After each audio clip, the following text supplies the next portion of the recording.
Bismillahirrahmanirrahim. Assalamualaikum warahmatullahi wabarakatuh. Alhamdulillahi rabbil alamin. Wassalatu wassalamu ala asyrafil anbiya'i wal mursalin wa ala alihi wa ashabihi wa man tabi'ahum bi ihsanin ila yaumiddin. Ya ayyuhalladzina amanu taqullaha haqqa tuqatih ولا تموتن إلا وأنتم مسلمون. Kaum muslimin, kaum muslimat, bapak-bapak, ibu-ibu yang dimuliakan Allah Subhanahu wa taala, bersyukur kita kepada Allah sampai saat ini kita masih diberikan kesehatan, kekuatan untuk bisa mendekatkan diri kita kepadanya, mengabdi kepada Allah Subhanahu wa taala. Kemudian kita bersyukur kepada Allah, di kesempatan ini juga kita diizinkan olehnya sama-sama duduk dalam majelis ilmu. Mudah-mudahan rahmat dan ampunan Allah Subhanahu wa taala senantiasa tercurahkan kepada kita semua. Amin amin ya rabbal alamin. Hadirin hadirat, bapak-bapak, ibu-ibu yang dimuliakan Allah, kita lanjutkan kajian tafsir kita, tafsir surat Al-Balad, suratul Balad. Ya. Para ulama menjelaskan bahwa surat ini, surat Al-Balad, bagian dari golongan surat Makkiyah. Ibnu Katsir rahimallahu ta'ala juga menukil, menjelaskan dalam kitab tafsirnya ini bahwa surat Al-Balad bagian daripada surat Makkiyah. Kita dapat melihat dengan jelas, memahami dengan baik di dalam surat ini pembahasan-pembahasan yang Allah jelaskan kepada kita. Pertama berkisar tentang akidah yang berkaitan tentang kebesaran Allah Subhanahu wa taala dalam penciptaan, tentang di mana Allah Subhanahu wa taala menjelaskan kepada kita kedudukan Nabi kita tercinta Rasulullah sallallahu alaihi wasallam. Di dalam ayat ini juga Allah menjelaskan tentang kota Mekah. Lalu kemudian Allah menjelaskan tentang tabiat sifat manusia apabila jauh dari iman kepada Allah. Lalu di akhir ayat Allah menjelaskan kepada kita tentang amal-amal yang sangat mendekatkan kita kepada Allah, amal-amal yang menggolongkan kita kepada orang-orang yang mendapatkan kebahagiaan dan kemenangan di hari kiamat nanti. Inilah di antara pokok-pokok pembahasan, pokok-pokok pelajaran yang Allah jelaskan kepada kita di dalam surat Al-Balad ini. Kaum muslimin, kaum muslimat, bapak ibu yang dimuliakan Allah Subhanahu wa taala. Allah Subhanahu wa taala berfirman, "La uqsimu bihadzal balad." Di sini Allah Subhanahu wa taala bersumpah. Bersumpah dengan sebuah negeri. Para ulama menyebutkan yang dimaksud dengan al-balad di sini itu adalah kota Mekah Al-Mukarramah. Imam Ibnu Katsir rahimallahu taala menjelaskan, "Hadza qasamun min Allah azza wa jalla bi Makkah ummul qura fi hali kauni sakin fiha halan liyunabbi ala azamati qadriha fi hali ihrami ahliha." Allah Subhanahu wa taala bersumpah dengan suatu negeri, suatu tempat, yaitu kota Makkah Al-Mukarramah. Makkah min ahsanil bilad, tempat atau negeri yang paling terbaik di permukaan bumi ini. Allah muliakan kota Makkah ini dengan lahirnya Rasulullah sallallahu alaihi wasallam, dengan diutusnya Rasulullah sallallahu alaihi wasallam di kota Makkah, dengan diturunkannya wahyu di kota Mekah.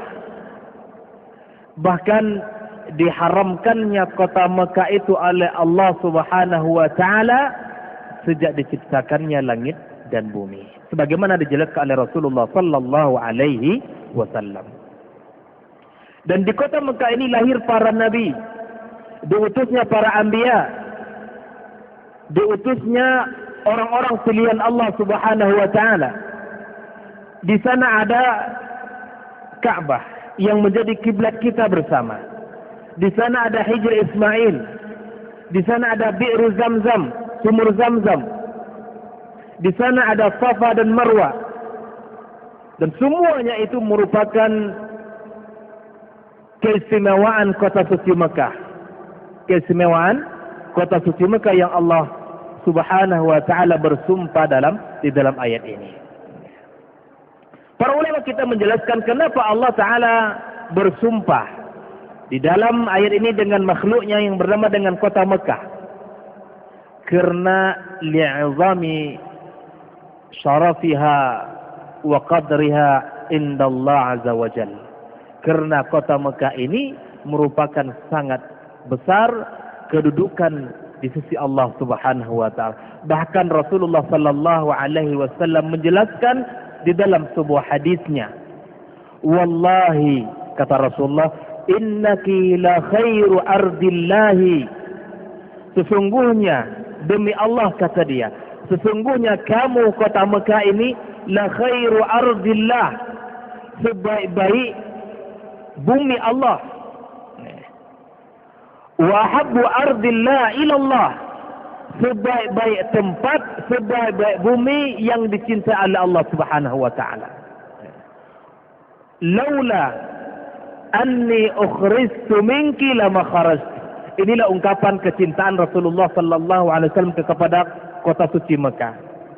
Kalaulah seandainya kata dia, aku tidak dikeluarkan oleh kaummu. Kita memahami sejarah ketika Rasulullah sallallahu alaihi wasallam diutus, diturunkan wahyu, diangkat menjadi seorang rasul, mendapatkan berbagai macam cobaan, mendapatkan berbagai macam rintangan dari orang-orang penduduk kota Mekah. Sehingga pada akhirnya Rasulullah sallallahu alaihi wasallam bersama para sahabat hijrah ke kota Madinah. Makanya dia katakan, wallahi laula anna qaumaki laula anni ukhristu minki lama kharaj. Kalaulah tidak karena aku dikeluarkan dari tempat ini, dari kota Mekah ini, pasti aku tidak keluar kata dia. Beginilah kecintaan Rasulullah sallallahu alaihi wasallam. Bahkan dalam hadis Aisyah radhiyallahu taala dijelaskan, laulal hijrah la sakanat bi Makkah. Kalaulah tidak karena hijrah, maka Rasulullah sallallahu alaihi wasallam pasti tinggal di kota Mekah ini. Di dalam hadisnya Rasulullah sallallahu alaihi wasallam menjelaskan keutamaan salat di Masjid Haram. Keutamaan salat di Masjid Haram. Dalam hadisnya Rasulullah SAW menjelaskan bahawa orang yang bisa melakukan salat, orang yang melakukan salat 2 rakaat di Masjid Haram Mekah itu, maka sebanding dengan bimi'ati alfi salatin fima siwah, seperti 100.000 kali salat di tempat lain. Beginilah besarnya keutamaan salat di Masjid Haram Mekah. Mudah-mudahan kita diberikan kesempatan oleh Allah untuk bisa berkunjung ke kota Mekah. Amin. Baik itu umrah maupun ibadah haji. Nah, juga di antara keutamaan kota Mekah, setiap tahunnya orang berdatangan ke kota Mekah, jutaan manusia datang ke kota Mekah untuk melakukan ibadah haji. Selain itu, di hari-hari, di musim-musim selain melakukan ibadah haji, maka umat Islam berdatangan ke kota Mekah untuk melakukan ibadah umrah, yaitu merupakan semuanya Allah jadikan kiblat kita di sana. Semua hati kita, hati orang-orang yang pernah datang ke kota Mekah itu akan senantiasa rindu untuk datang ke kota Mekah. Setiap orang yang pernah datang kaum muslimin, kaum muslimat, pasti hati dia ingin untuk datang kembali ke kota suci Mekah.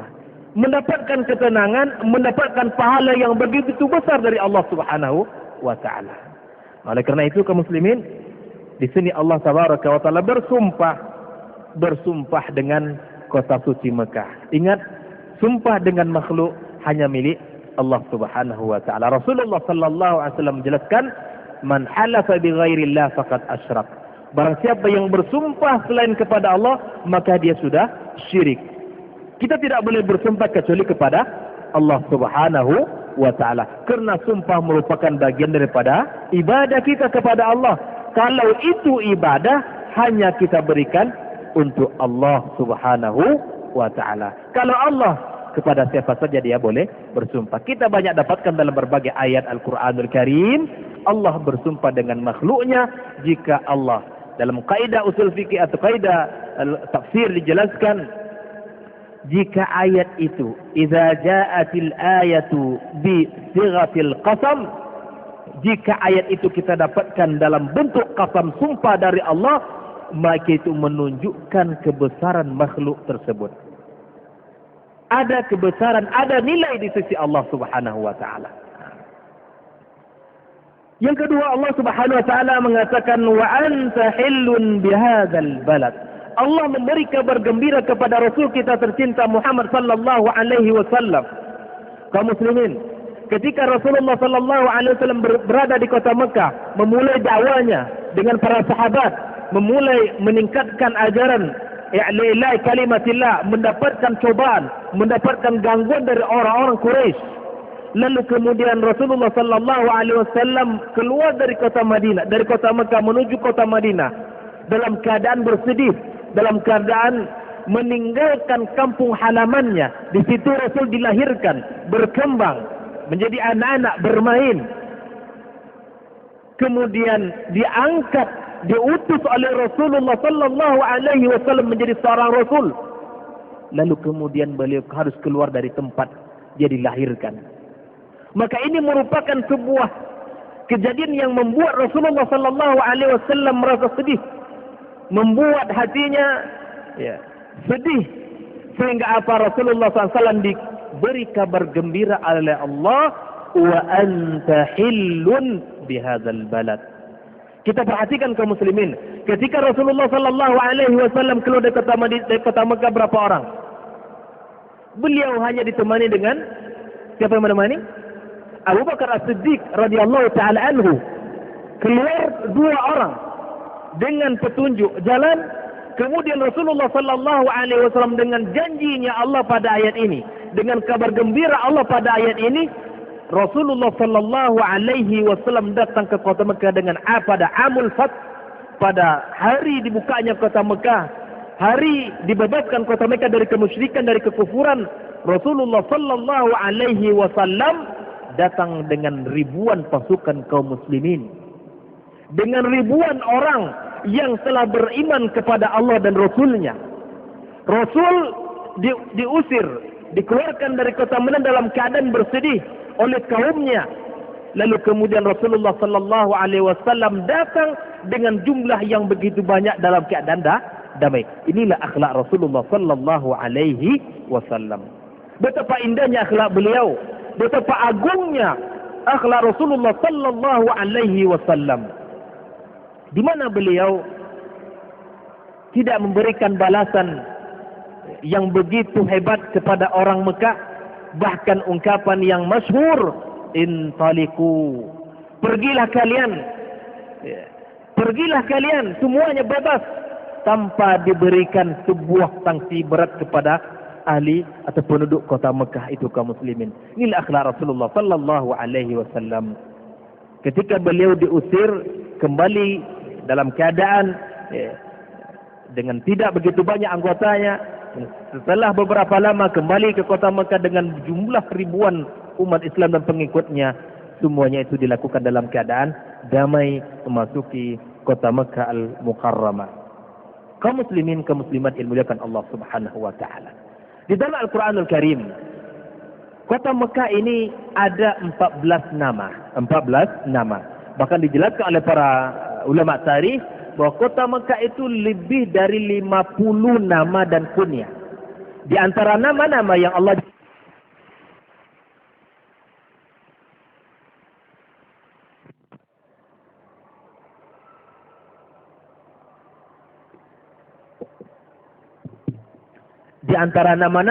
jelaskan atau nama Mekah itu apa? Mekah. Al-Baladul Amin di sini ya. Bakkah. Dan 14 nama yang Allah sebutkan di dalam ayat Al-Qur'anul Karim. Baik. Imam Ibnu Katsir rahimahullah taala menjelaskan di sini, wa anta hillun bihadzal balad ay anta ya Muhammad yahillu laka an tuqabila bihi. Ini beberapa penafsiran para ulama kita bahwa Rasulullah sallallahu alaihi wasallam akan menempati kota Mekah, bahkan beliau di sana akan mengembangkan keislaman dan menjadi panutan bagi kita, menjadi kiblat kita, dan disitulah salah satu tanah suci bagi kaum muslimin. Oleh karena itu, di dalam hal ibadah kaum muslimin, di dalam hal ibadah, Rasul mengatakan, la tashuddur rihal illa ila salasati masajid. Kita tidak dibenarkan di dalam agama ini bersusah payah untuk pergi ke suatu tempat kecuali 3 tempat yang Rasul sebutkan. Yang pertama adalah kota Mekah. Yang kedua adalah kota Madinah, itu Masjid Nabawi. Yang ketiga adalah Aqsa. Mudah-mudahan Allah membebaskan Aqsa dari tangan orang-orang Yahudi. Amin amin ya rabbal alamin. Kaum muslimin, kaum muslimat, Bapak Ibu yang dimuliakan Allah Subhanahu wa taala. Kemudian Allah tabaraka wa taala bersumpah wa walidi wa ma walad. Demi pertalian ayah dan anak. Di sini para ulama tafsir menjelaskan yang dimaksud di sini adalah Adam dan anaknya. Kita perhatikan pada ayat yang ketiga ini, Allah tabaraka wa taala menjelaskan kepada kita betapa besarnya kekuatan Allah dalam penciptaan. Kita ini asal usulnya dari siapa? Adam, iya kan?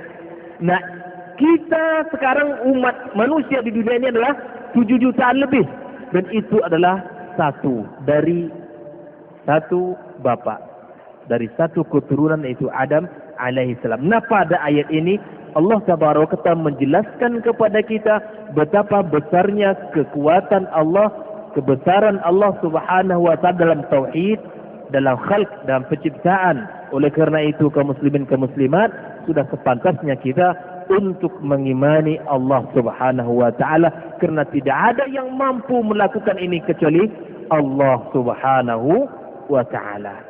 Lalu kemudian Allah jelaskan, laqad khalaqnal insana fi kabad. Nah, inilah jawaban qasam, jawab terhadap sumpah-sumpah pada 1, 2 dan 3 tadi. Nah, para ulama tafsir menjelaskan ayat 1 dan 4 ini merupakan hiburan dan kabar gembira bagi Rasulullah. Kabar gembira bagi Rasulullah terhadap apa? Terhadap cobaan-cobaan yang didapatkan oleh Rasulullah sallallahu alaihi wasallam selama dia melakukan dakwah. Selama melakukan atau berdakwah di jalan Allah Subhanahu wa taala. Kemudian, laqad khalaqnal insana fi kabad. Ada 2 makna yang dijelaskan oleh ulama tafsir kita kata-kata kabad. Sesungguhnya kami telah menciptakan manusia dalam keadaan susah payah. Fi kabad ada 2 makna. Pertama adalah ala istiwa'il wal istiqamah, bahwa Allah menciptakan manusia itu dalam keadaan sempurna. Seperti dalam surat At-Tin, laqad khalaqnal insana fi ahsani taqwim. Ini yang pertama. Allah menciptakan kita dalam sebaik-baik bentuk, dengan sebaik-baik rupa. Kepala kita di atas dengan sempurna. Kita diciptakan oleh Allah Subhanahu wa taala. Yang kedua, dijelaskan oleh para ulama kita bahwa yang dimaksud dengan kabad di sini adalah al-masyaqqah, susah payah atau kesusahan, di mana seseorang di dalam hidup atau di dunia ini bahwa manusia menghadapi kesusahan-kesusahan. Ya, ini jelas oleh Ibnu Katsir rahimallahu taala di sini. Ya. Fi syiddatin wa talabi ma'ishatin. Kesusahan di dalam mencari rezeki salah satunya. Ya. Ada orang yang dilapangkan rezekinya oleh Allah, ada orang yang dilapangkan rezekinya. Kemudian kesusahan juga dalam membina dirinya. Di dalam membina dirinya untuk istiqamah kepada Allah. Pada pertemuan minggu kemarin kita sudah sampaikan bahwa jiwa manusia ada 3, ya kan? Yang pertama, siapa yang ingat? An-nafsu al-lawwamah, ya kan? Apa itu? Jiwa yang senantiasa labil.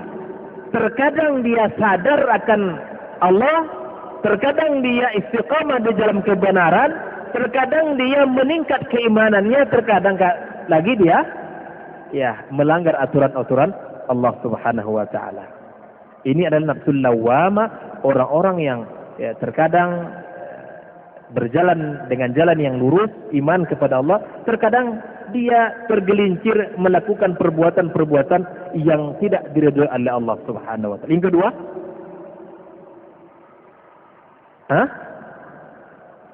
al-ammaratu bis-su', jiwa yang senantiasa membisikkan untuk melakukan kemungkaran. Bahkan yang dimaksud dengan al-ammaratu bis-su' itu orang-orang yang tidak menemukan iman, yang tidak beriman kepada Allah Subhanahu wa taala. Yang ketiga, an-nafsul mutmainnah, itu jiwa yang tenang, yang beriman kepada Allah Subhanahu wa taala. Yang dimaksud dengan an-nafsul mutmainnah, siapa yang ingat? Dijelaskan oleh para ulama kita. Pada minggu kemarin sudah kami jelaskan. Apa yang maksud dengan an-nafsul mutmainnah itu? Alladhi taqulu raditu billahi rabbah wa bil islami dinah wa bi Muhammadin nabiyya wa rasulah. Yaitu jiwa yang mengatakan aku ridha kepada Allah sebagai Rabbku, dan aku ridha kepada Islam sebagai agamaku, dan aku ridha kepada Muhammad sebagai nabiku.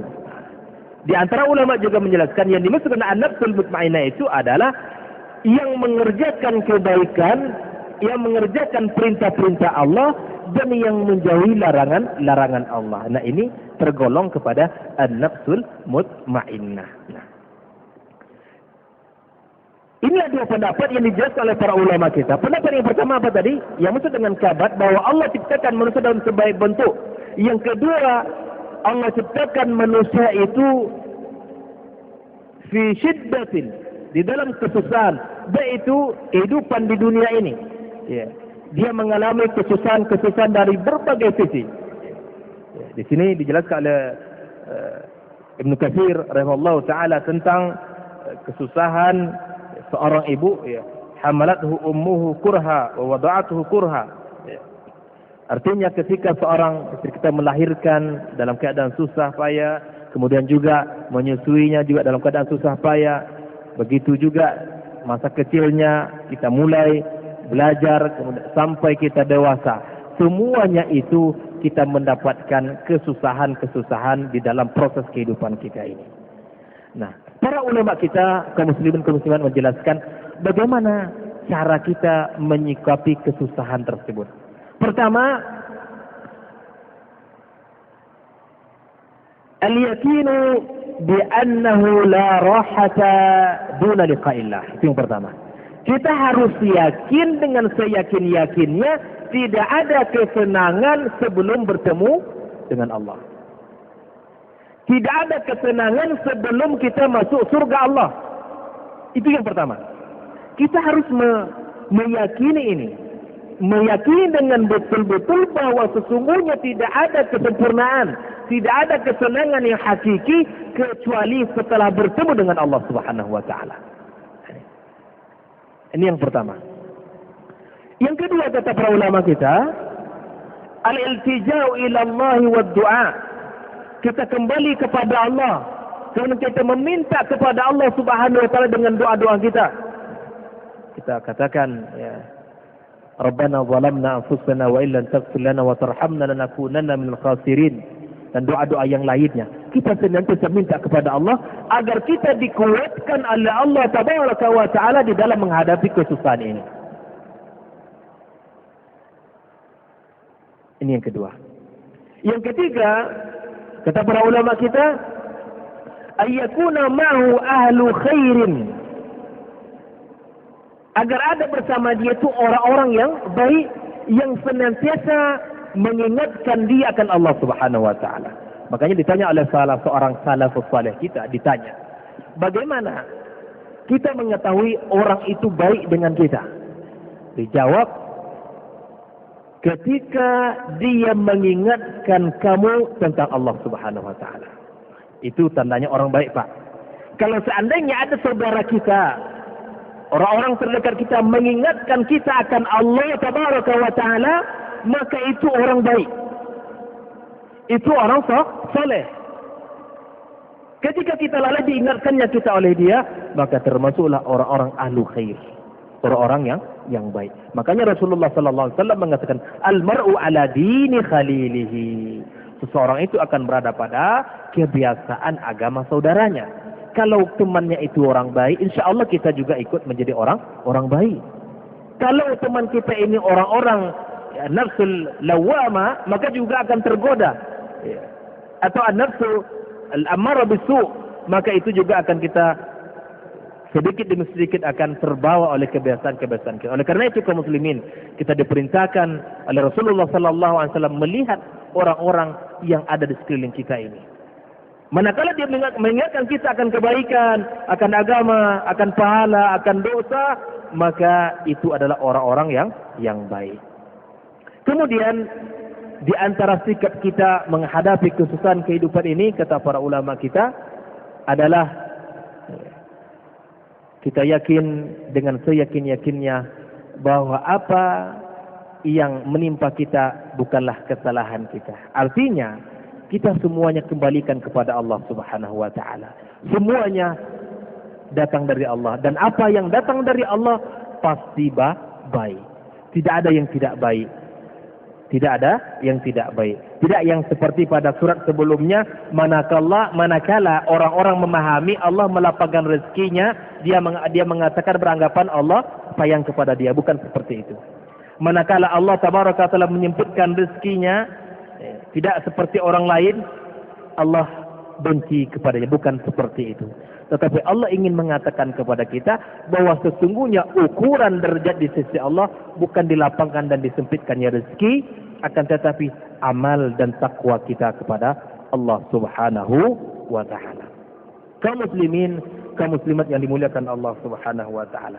Nah, pada ayat berikutnya Allah berpindah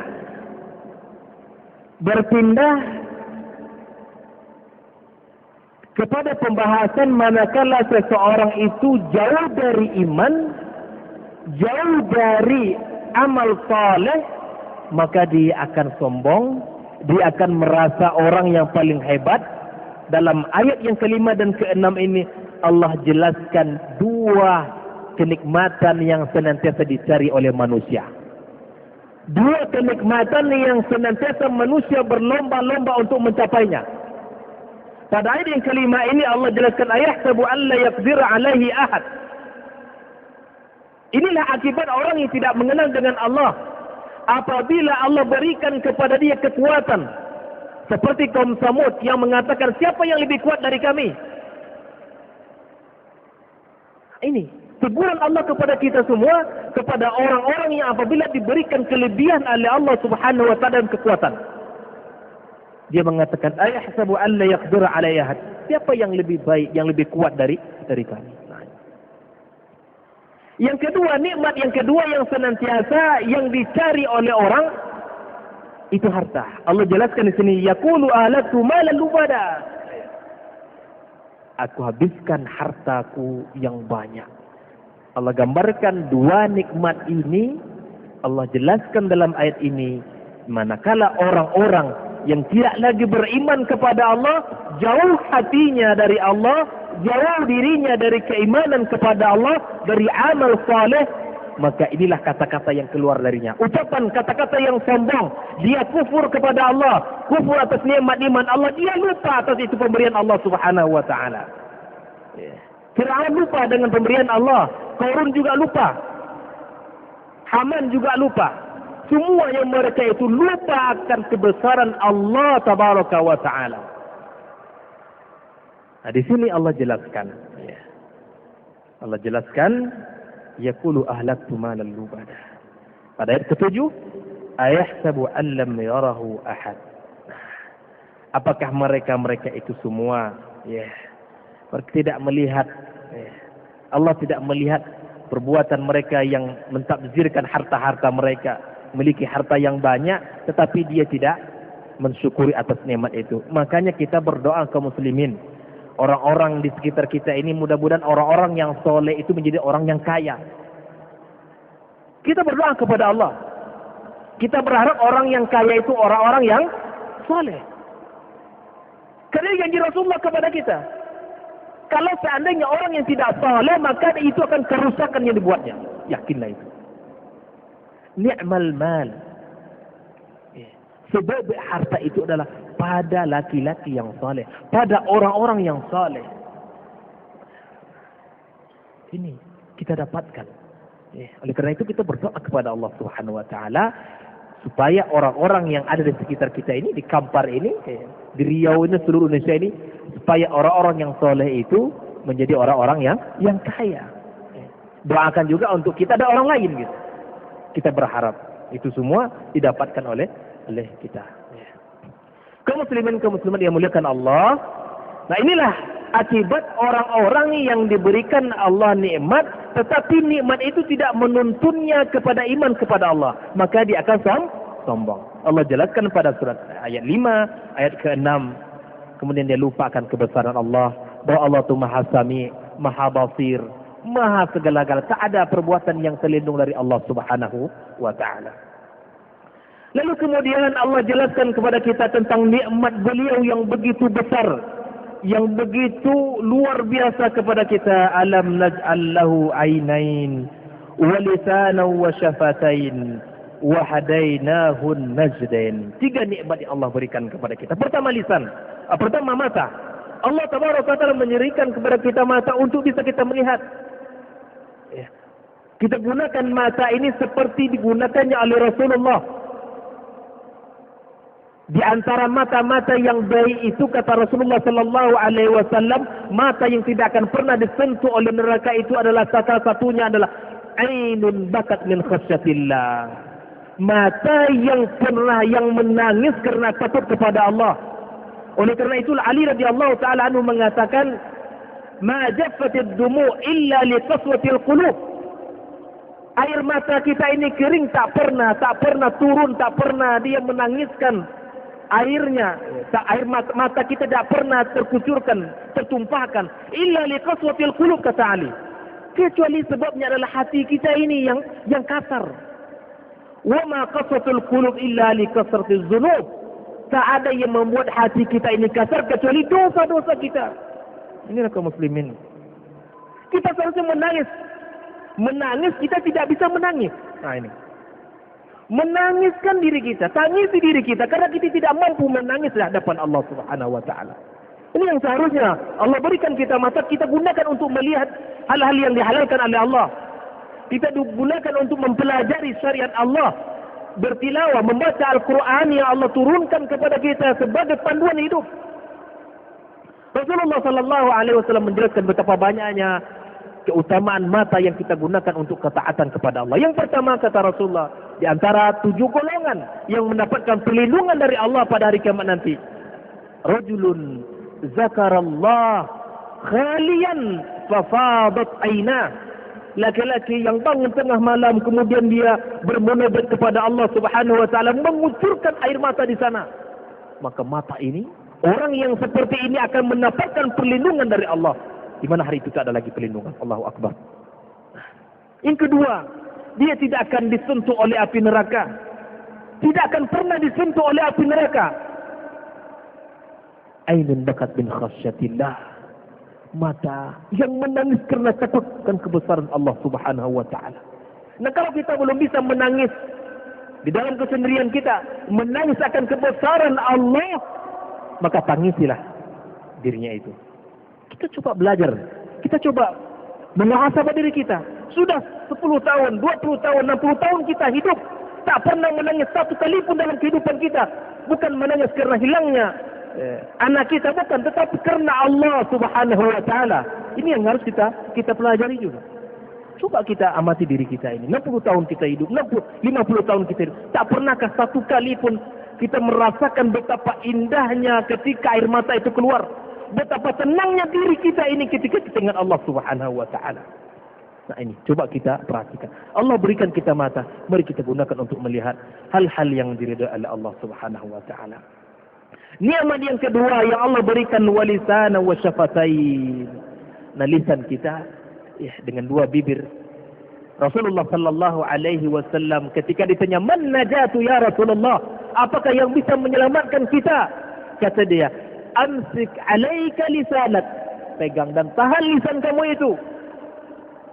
Kata Rasulullah SAW, "Wabki 'ala khati'atika." Dan menangislah atas dosa-dosa kamu. Inilah yang menyelamatkan kita kaum muslimin. Pertama, kita jaga lisan kita, kemudian kita menangis akan dosa-dosa yang telah pernah kita lakukan. Makanya Rasulullah SAW mengatakan, senantiasa menganjurkan kita, "Man kana yu'minu billahi wal yawmil akhir falyakul khairan aw liyasmut."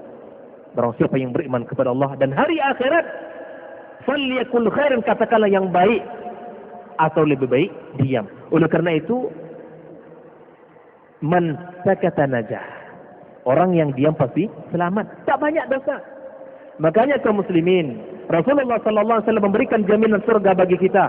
Memberikan jaminan surga bagi siapa yang bisa menjaga lisannya.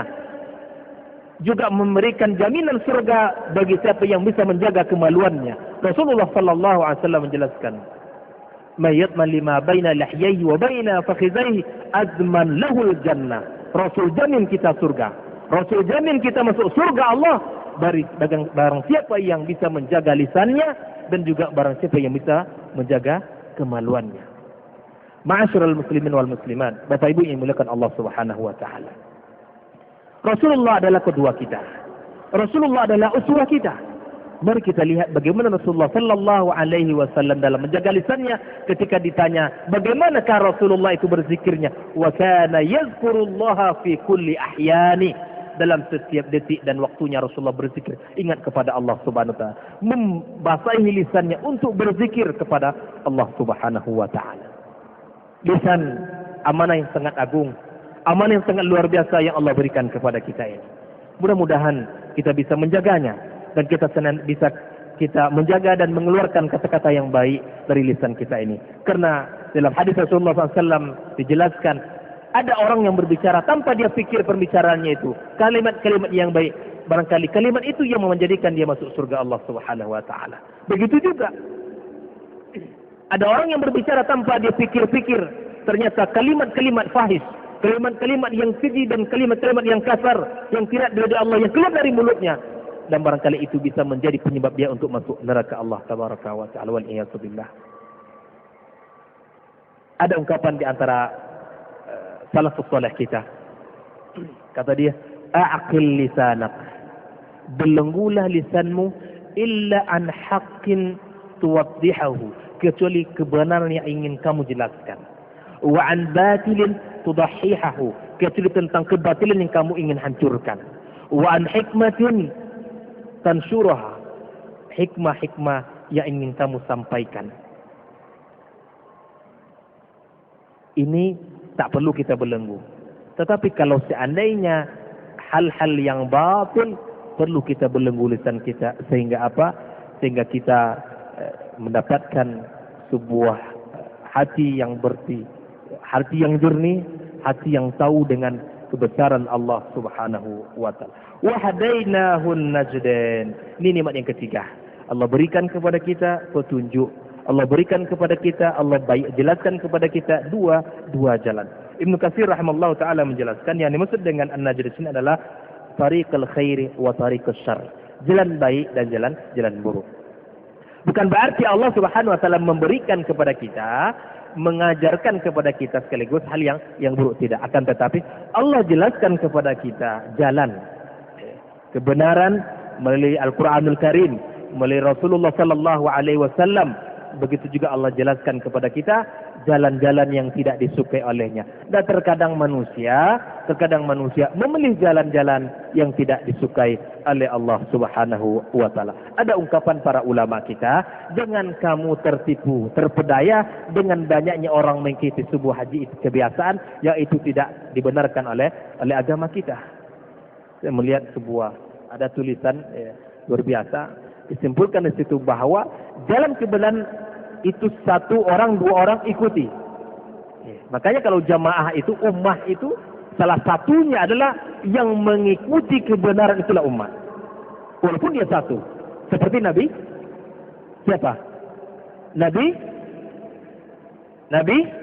Ibrahim. Dikatakan oleh Allah ummah. Umat satu dia. Dia mengikuti jalan kebenaran, dia mengikuti jalan tauhid, jalan Allah, maka itu walaupun satu orang itu merupakan sebuah ummah.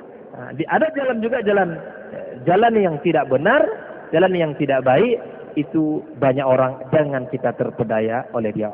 Barangkali ukuran Fudail bin Iyad mengatakan ukuran kebenaran itu bukan banyaknya orang mengikuti, tetapi ukuran kebenaran itu kata Fudail bin Iyad adalah ad-dalil.